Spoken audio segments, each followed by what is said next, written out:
Hay un tipo de hambre que no se puede saciar con pan. Crece dentro del pecho, silencioso como una sombra, y convierte en ráfaga todo lo que tocamos. Es el hambre de ser más, de tener más, de ganar siempre, incluso cuando ya no sepamos qué estamos ganando. Y fue ese hambre lo que llevó a Daniel a lo alto de un edificio, a los 42 años, con una carta de renuncia en la mano derecha y una foto amarillenta de su hija en la izquierda, mientras el frío viento de noviembre soplaba contra su rostro, como tratando de despertarlo de un sueño que había durado décadas. Él no estaba allí para renunciar a la vida. Estaba allí porque, por primera vez en 20 años, se dio cuenta de que ya se había rendido con ella. Mucho antes de ese momento, Daniel era lo que llaman un hombre exitoso, director ejecutivo de una de las empresas de tecnología más grandes del país, salario de 7 cifras, casa en la montaña, auto importado, invitaciones a cenas con gente importante. Pero esa mañana, cuando recibió un correo electrónico frío y burocrático informándole que sus servicios ya no eran necesarios, algo dentro de él se rompió. No fue la pérdida de su trabajo lo que lo quebró, fue el silencio que siguió, el silencio de la casa vacía, el silencio del teléfono que no sonaba, el silencio de su hija que no lo había buscado en 3 años. Rumi dijo una vez: persigues el mundo, pero lo que realmente persigues es la sensación de estar vivo, y esa sensación solo existe cuando te detienes. Daniel nunca se detuvo, se despertaba a las 5 de la mañana, revisaba sus correos electrónicos antes del desayuno, asistía a reuniones mientras almorzaba,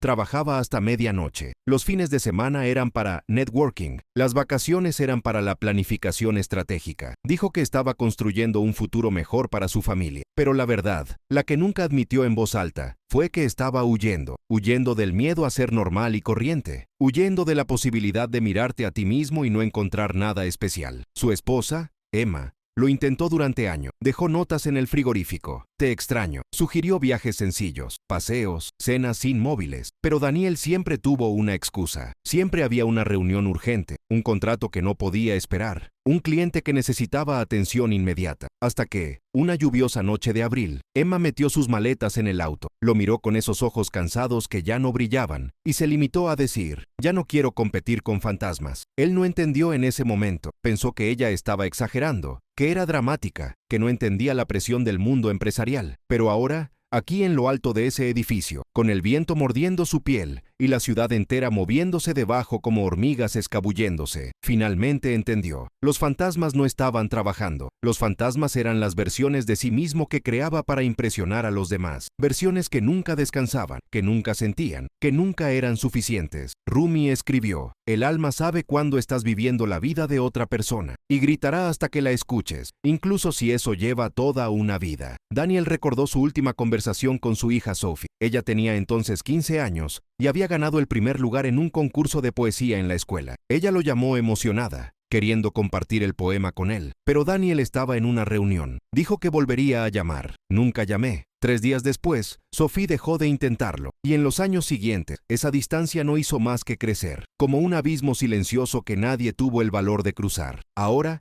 a los 42 años, sin trabajo, sin matrimonio, sin hija, Daniel sostuvo esa foto. Sofía a los 7 años, sonriendo con una flor en el pelo, y se preguntó: ¿cuándo me perdí? La respuesta llegó en un susurro que parecía surgir de su interior, pero que sonaba como la voz de Rumi resonando a través de los siglos. Te perdiste el día que decidiste que ser amado no era suficiente, que necesitabas ser admirado, que necesitabas ser el mejor. Daniel cerró los ojos, las lágrimas fluyeron, calientes contra el viento frío. Pensó en cada elección que hizo. Cada vez dije, más tarde. Cada vez antepones la ambición a la presencia. Y se dio cuenta, con una claridad que dolía, de que había pasado 20 años construyendo una vida que nadie quería vivir, ni siquiera él. Pero algo dentro de él, algo pequeño y frágil como una llama que lucha contra el viento, todavía insistía. No es demasiado tarde. Guardó la carta de renuncia en su bolsillo, sostuvo la foto de su hija contra su pecho y bajó del edificio, porque había algo que Rumi dijo que Daniel finalmente empezaba a entender. El viaje a casa siempre es más largo de lo que imaginamos, pero es el único viaje que vale la pena hacer. Si sientes algo mientras sigues esta historia, suscríbete al canal. Aquí caminamos juntos por los caminos que Rumi iluminó, y ni un alma queda atrás. Los días que siguieron fueron los más tranquilos de todos. La vida de Daniel despertó sin alarma, sin compromiso, sin la urgencia artificial que lo había perseguido durante décadas. La casa, que antes era solo un lugar donde dormía unas horas antes de regresar a la oficina, ahora revelaba su verdadera cara, vacía, fría, llena de objetos caros que nunca habían sido utilizados. Había un comedor donde nadie cenaba, una chimenea que nunca estuvo encendida, cuadros en las paredes elegidos por un decorador al que apenas conocía. Por primera vez en 20 años, Daniel se sentó en el sofá de la sala sin su computadora portátil, sin que su teléfono celular vibrara cada minuto, sin que su lista mental de tareas pendientes gritara dentro de su cabeza. Y lo que encontró en ese silencio fue aterrador. No sabía quién era. Rumi dijo una vez: quítate todas las máscaras que usas ante el mundo, y lo que quedará será un extraño mirándote en el espejo. Daniel intentó llamar a Emma. El teléfono sonó 6 veces antes de saltar al buzón de voz. No dejó ningún mensaje. ¿Qué diría? ¿Lamento haber elegido las reuniones antes que las tuyas? Parecía demasiado pequeño, insuficiente y tardío. Intentó escribir un mensaje, pero las palabras parecían vacías, vacías de vida. Así que se quedó allí sentado, sosteniendo el teléfono, sintiendo el peso de todo lo que no había dicho cuando todavía había tiempo. En la segunda semana después de ser despedido,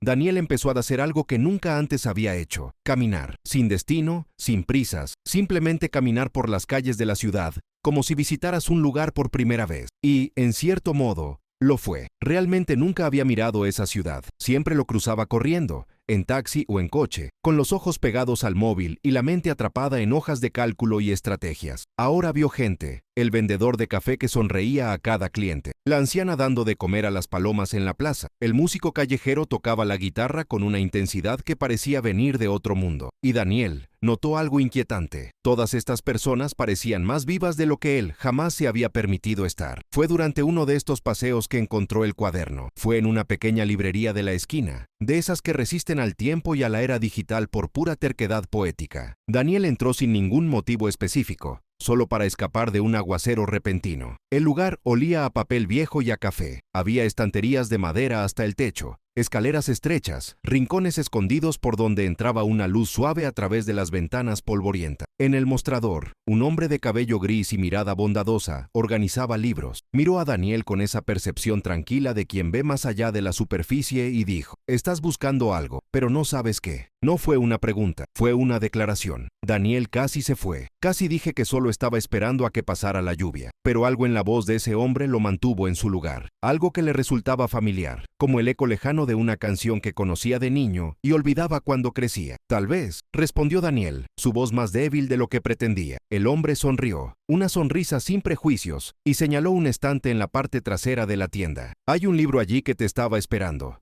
No sé cuál es, pero lo sabrás cuando lo encuentres. Daniel caminó hasta el estante indicado. Había decenas de libros viejos, lomos gastados, títulos en idiomas que no reconocía. Sus dedos recorrieron las tapas hasta que se detuvieron en un fino volumen, encuadernado en cuero marrón. No había ningún título en la portada. Lo sacó del estante y lo abrió. En el interior, escritos a mano con tinta que parecía tener siglos de antigüedad, había poema. Y en la primera página, una frase que te paraba el corazón: la ambición es la distancia entre quién eres y quién pretendes ser, y cuanto mayor es esa distancia, más solo te vuelves. Era Rumi, pero no fue solo Rumi. Era como si esas palabras hubieran sido escritas específicamente para él, en ese momento, en esa librería, en ese día lluvioso en el que toda su vida se desmoronaba. Daniel compró el libro, regresó a casa, y por primera vez en años, lo leyó, no para aprender estrategias comerciales, no para mantenerse actualizado, no para impresionar a nadie. Leyó porque algo dentro de él tenía hambre, no de éxito, sino de verdad. Las palabras de Rumi eran como espejos. Cada poema reflejaba algo que Daniel había enterrado profundamente. El niño que era antes de que la ambición lo consumiera. El joven que soñaba con ser escritor, pero desistió porque no había suficiente dinero. El padre que quería jugar con su hija, pero siempre tenía cosas más importantes que hacer. Un pasaje en particular lo dejó paralizado. Hay 2 tipos de hambre en el mundo: el hambre del cuerpo, que es honesto y puede ser satisfecho, y el hambre del ego, que es mentira y nunca será satisfecho. El hombre que alimenta el ego muere de hambre espiritual, incluso rodeado de abundancia. Daniel cerró el libro. Le temblaba la mano, porque finalmente entendió quién era el antagonista de su historia. Y no fue el jefe quien lo despidió, no fue la economía, no fue la economía. El mercado no era competitivo, era él mismo, o más bien, era la versión de sí mismo que había construido para ser aceptado, admirado y envidiado. La versión que se levantaba a las 5 de la mañana no por disciplina, sino por terror a ser irrelevante. La versión que nunca decía no sé, porque admitir ignorancia era admitir debilidad. La versión que medía el valor en sí por el monto en la cuenta bancaria y el tamaño de la oficina. Rumi tenía razón. La ambición no era el deseo de crecer, era el miedo a ser pequeño. Y Daniel había pasado 20 años huyendo de ese miedo, hasta que el miedo se convirtió en todo lo que él era. Esa noche volvió a coger el teléfono. Esta vez no llamó a Emma, llamó a Sofía. El teléfono sonó y sonó. Esperó, con el corazón acelerado. Cada segundo parecía una eternidad. Entonces, el correo de voz, la voz de la hija, grabada hace años, joven y lejana. Hola, llamaste a Sofía. Deja un mensaje si quieres. Daniel respiró hondo y por primera vez dijo la verdad. Sofía, es el padre. Sé que no tengo derecho a pedir tu tiempo después de tanto silencio, pero necesito que sepas, me he perdido. Me perdí tratando de ser alguien que pensé que necesitaba ser, y en ese proceso te perdí. Perdí a tu madre. Me perdí. No pido perdón porque sé que las palabras no borran los años, pero estoy pidiendo una oportunidad de conocer en quién te has convertido, una oportunidad de decirte quién soy realmente, detrás de todas las máscaras. Te amo, Sofía. Siempre me encantó. Simplemente no sabía cómo demostrarlo sin parecer débil. Y ahora sé que ocultar el amor es la mayor debilidad de todas. Colgó. Las lágrimas fluían libremente ahora. No lágrimas de desesperación, sino de algo que no había sentido en mucho tiempo. Esperanza. Porque Rumi también decía, la herida es el lugar por donde entra la luz. Y Daniel, por primera vez, estuvo dispuesto a dejar entrar la luz, incluso si eso significaba sentir todo el dolor que había evitado durante décadas. Sofía no devolvió la llamada. Pasó una semana, luego 2. Daniel revisó su teléfono de manera compulsiva, como un hombre sediento que revisa un pozo seco. Pero el silencio de su hija era diferente del silencio que él conocía. No estaba vacío, estaba lleno de significado. Era el silencio de alguien que ha sido ignorado durante demasiado tiempo y ahora elige cuándo responder, o si hacerlo. Rumi escribió, el silencio de los demás es un espejo. No refleja su crueldad, sino la ausencia que tú creaste. Daniel aceptó esto, no con resignación, sino con algo más profundo, responsabilidad. Empezó a escribir, no correos electrónicos corporativos, ni informes estratégicos, sino cartas. Cartas a Sofía que él no envió. Cartas donde contaba historias que nunca había compartido. La de su abuelo, un carpintero que decía que la madera tiene alma y hay que escucharla antes de cortarla. Aproximadamente la primera vez que Daniel abrazó a Sofía en el hospital y sintió un miedo tan grande que casi lo paralizó. No miedo de lastimarla físicamente, sino miedo de no ser suficiente, de fracasar como padre, de repetir los errores de su propio padre. Escribió sobre el día en que decidió abandonar su sueño de ser escritor. Tenía 24 años, recién graduado, con un cuaderno lleno de cuentos y poemas que nadie había leído jamás. Su padre lo llamó para hablar seriamente y le dijo, el arte no paga las cuentas, hijo. Un hombre de verdad construye seguridad. Y Daniel, que había pasado toda su infancia intentando ser un hombre de verdad, a los ojos de un padre que nunca sonreía, guardó su cuaderno y aceptó un trabajo en una empresa de tecnología. El salario era bueno, el alma quedó de lado. Escribir estas cartas fue doloroso. Cada palabra desgarraba una capa de armadura que había construido a lo largo de los años, pero también fue liberador. Por una vez, Daniel no intentaba impresionar a nadie, solo estaba siendo honesto. Una mañana, 3 semanas después de dejarle el mensaje a Sofía, Daniel se despertó con una extraña claridad. Sabía lo que tenía que hacer. No era algo que pudiera solucionarse con dinero, regalos caros o grandes gestos. Era algo mucho más sencillo y, al mismo tiempo, infinitamente más difícil. Necesitaba reconstruir su vida desde cero, no como director ejecutivo, no como un hombre de éxito, sino como ser humano. Empezó poco a poco. Vendió el auto importado y compró una bicicleta. Vendió la casa en la montaña que nunca visitó. Comenzó a cocinar sus propias comidas, algo que no había hecho desde la universidad. Y todas las mañanas, sin excepción, leía a Rumi y caminaba por la ciudad,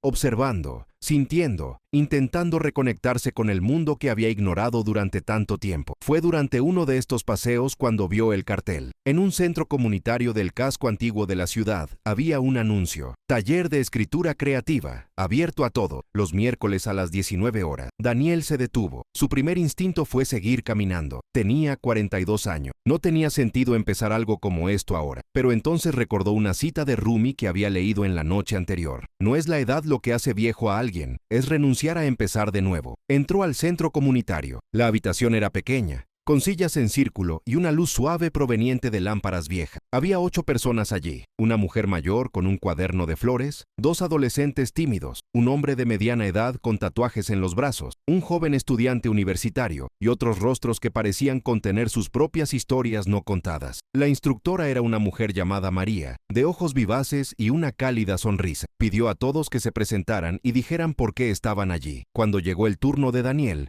sintió que se le hacía un nudo en la garganta. Todas las palabras ensayadas se escaparon, y lo que salió fue la verdad desnuda. Mi nombre es Daniel. Pasé 20 años construyendo una carrera y me olvidé de construir una vida. Perdí a mi familia, me perdí. Y estoy aquí porque necesito recordar quién era antes de convertirme en alguien a quien nadie ama, ni siquiera a mí mismo. El silencio que siguió no fue incómodo, fue respetuoso. María asintió suavemente y dijo: bienvenido, Daniel. Aquí no hay máscaras, solo almas que intentan encontrarse a través de las palabras. Durante las siguientes semanas, Daniel empezó a escribir seriamente, no cartas que guardaba en un cajón, sino historias que compartía con el grupo. Historias sobre el niño que era, el hombre en el que se convirtió, y el vacío que existía entre ambos. Escribir con otras personas, escuchar sus historias, sentir su dolor y su alegría, fue como despertar de un largo sueño. Un día, María lo llevó aparte después del taller. Tienes un don, Daniel. Sus palabras contienen algo poco común, una verdad emocional, pero hay una historia que aún no has escrito. Siento. Daniel sabía cuál era. Era la historia de Sophie, la historia de un padre que amaba tanto que tenía miedo de demostrarlo, miedo de que el amor no fuera suficiente, de que él mismo no fuera suficiente. No sé si ella quiere escucharlo, confesó Daniel. María sonrió con tristeza. Quizás no se trata de que ella quiera escuchar. Tal vez se trata de que necesitas decirlo. Rumi dijo que el alma no se puede curar con el silencio. Ella sana cuando la verdad finalmente encuentra voz. Esa noche, Daniel llegó a casa y escribió la historia. Escribió sobre todas las veces que eligió el trabajo en lugar de su hija. Escribió sobre el concurso de poesía, sobre los cumpleaños que se perdió,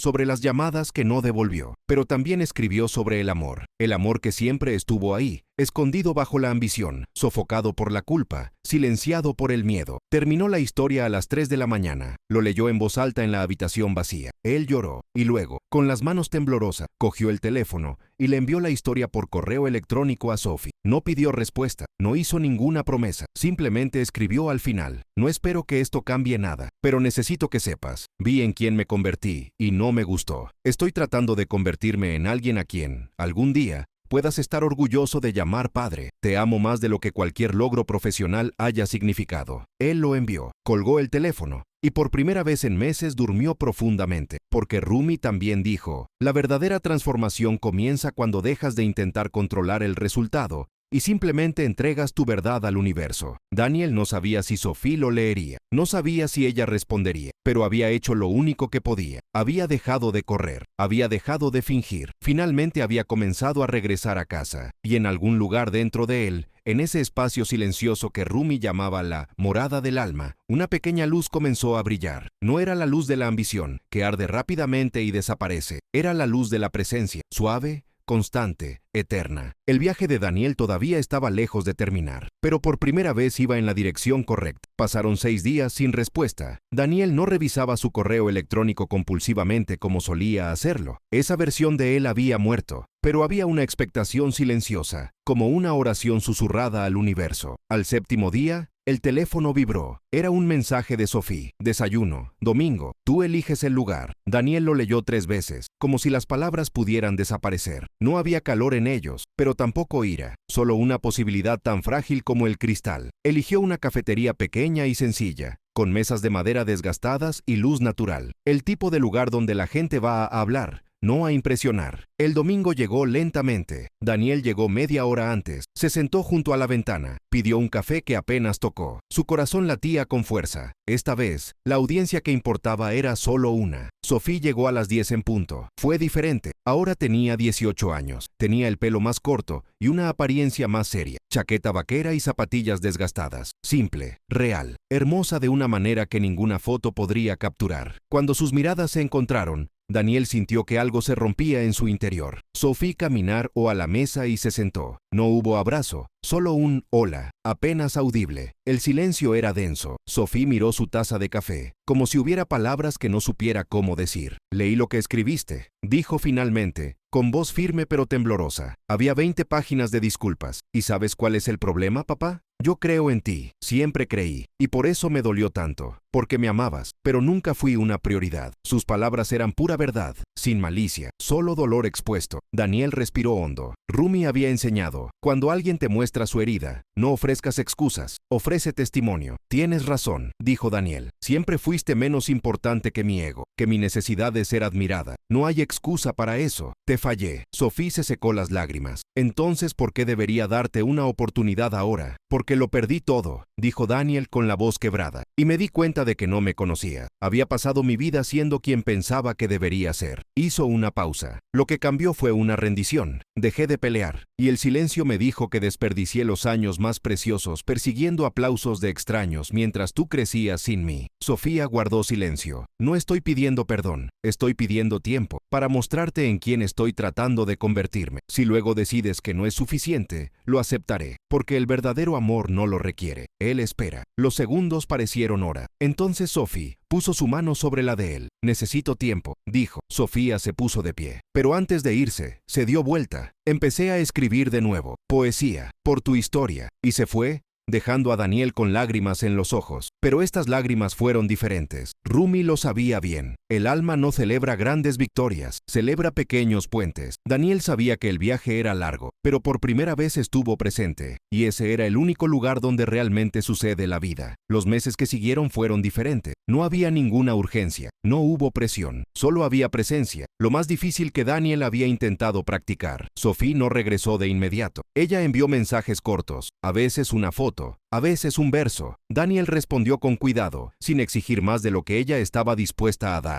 Aprendió que reconstruir la confianza era plantar en silencio. Rumi había escrito: la paciencia no es la capacidad de esperar, es la capacidad de mantener una buena actitud mientras se espera. Continuó en el taller de escritura. Sus historias se volvieron más honestas. María dijo que estaba encontrando su voz, no la del ejecutivo, sino la del hombre que finalmente tuvo el coraje de ser vulnerable. Una noche María lo llamó. Hay una lectura pública la próxima semana. Deberías participar. Daniel sintió que el viejo miedo volvía a surgir, pero entonces se acordó de Sophie, del concurso donde no estaba. Voy. La noche de la lectura llegó fría. El auditorio estaba lleno. Daniel estaba nervioso como nunca antes lo había estado. Esta vez no quedó oculto. Estaba desnudo y solo contenía palabras que desgarraban la verdad.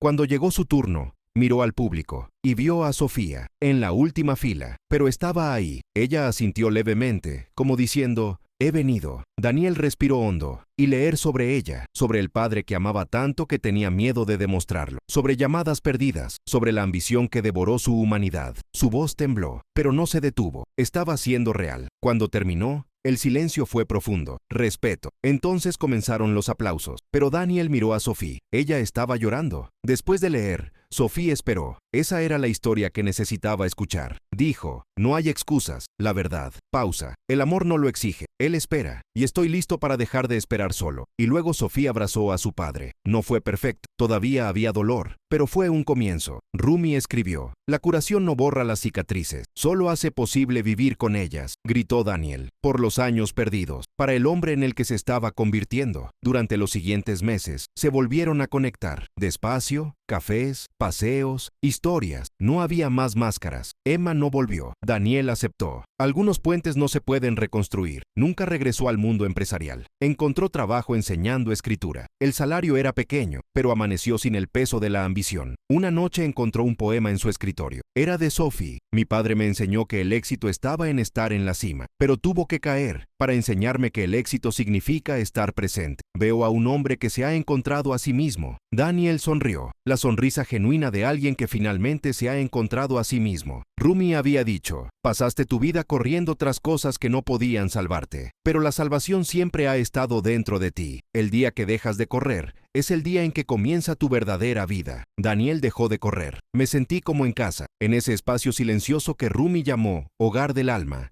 donde la ambición no llega, donde el ego no grita, donde la presencia es suficiente. No necesitaba ser el mejor, no necesitaba impresionar a nadie, solo necesitaba estar presente. Si esta historia tocó algo dentro de ti, deja tu comentario, comparte lo que sentiste, oremos juntos, crezcamos juntos y caminemos como enseñó Rumi, con calma, luz y verdad. Y si quieres continuar con este viaje interior, suscríbete al canal. Aquí tu alma siempre tendrá un lugar donde descansar.